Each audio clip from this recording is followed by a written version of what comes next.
Hey everyone, Patrick here, and I was just in the garden admiring our bananas, and he's hunting lizards. And I wanted to share some banana tips for growing. So I'm in Zone 9B, which means we do get a frost, but also it's pretty toasty out here. And it's one of the hotter Zone 9Bs. In the summer, we're pretty much always over the hundreds for a few months. And there are a few tips I have for growing bananas. So one of them is when you start out planting.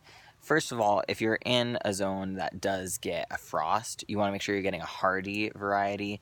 And there are a few. You can honestly ask your local nursery or look them up online for your area.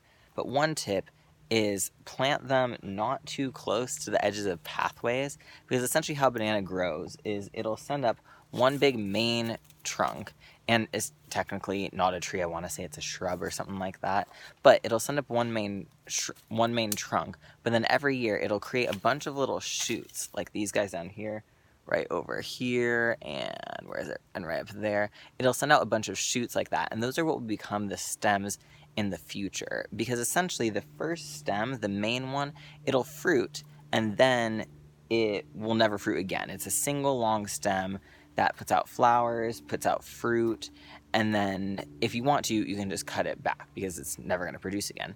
Then the shoots that came up that same year, next year, those are the ones that will fruit. So this is our first year having fruit, and you can see it's growing up on, where are we? The main stem right here. I'll walk around this side so you can see it. So you can see there's our bananas right there. Here we are. So you can see it's a pretty big bunch. Now, we have yet to eat any of them, and that's because we're still trying to figure out really when they ripen.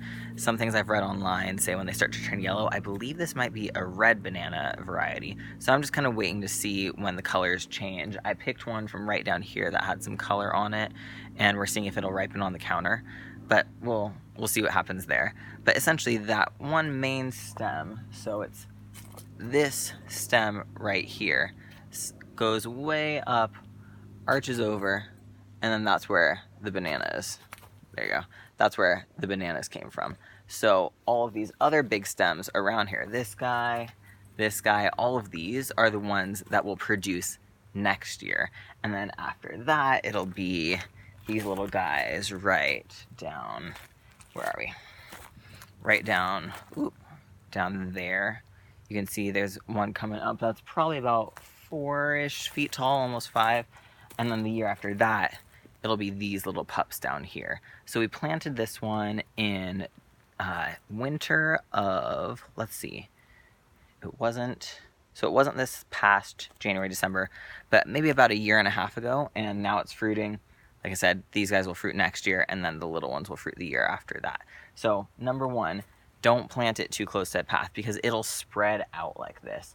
And any that you don't want, you can either prune them back and just toss them, chip them, mulch them, or you can actually transplant these little guys around the garden. So that's one of the things that we're gonna do. Once we kind of figure which ones we want, we're gonna keep the ones that are on this side, because these are the ones that go out into the island that we have right here. But it's the next ones over on this side. You can see the path is right there. We have one growing right there. That one is going to get pulled, it'll get transplanted, and from what I've read, I have yet to do it myself, but from what I've read, you can transplant them pretty much the same as aloe. And aloe, I'll walk you over to our aloe that's going. So aloe, like this guy down right here, so this one we've had for a couple years, maybe 2 years or so, and it sends out all of these little pups right down here. And then what you can do is you can just dig straight down in between them, cut it off as close to the root as you can, and then you can pretty much just stick them around in the garden wherever you want them, and they'll root themselves. So that's essentially what we're going to do with the banana pups that we don't want growing on that side of the path. Now, a few other things about them. When you're planting banana trees, they don't like extreme cold. So if you're in a place where it snows, you really need to insulate it. Otherwise, you essentially just run the risk of not getting fruit if all the leaves die. So what we did when it was a baby is we would cover it in sheets any night that it was going to get below freezing. And now we don't really do much. The garden is fairly well insulated now because of all of the other trees that we have. It's fairly dense, and so it kind of helps create a microclimate, which makes all of the area around here stay warmer in the winter and stay a little bit cooler in the summer. So it helps kind of regulate the temperatures there. So if it gets cold, you want to wrap it up. Some people recommend chopping off the leaves and just letting them come back. If it's small enough, I recommend just tossing a sheet over it, wrapping towels around the trunk for sure, all the way around the trunk when it's little to help insulate it around there, because that's one way that if you can preserve the trunk, you might still get fruit. But wrap it up in the winter. You want to kind of protect it from winds if you want the leaves to look pretty. Otherwise, they'll just get kind of shredded like this guy up here.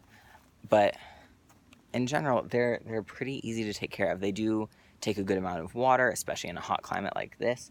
So we have ours planted at the lower end of this island where all of the water kind of drips down, and it does have a soaker on it. But beyond that, don't plant it too close to the path. Keep it protected from extreme wind and cold, and then just take your time, transplant the pups where you want them. They'll take over if you let them, and then figure out when bananas ripen. So if any of you know how to tell when bananas are ripe, I think it's just waiting for them to change color. If any of you know how long that should take, let me know in the comments. Thanks for watching, everyone. Have a good day. Bye.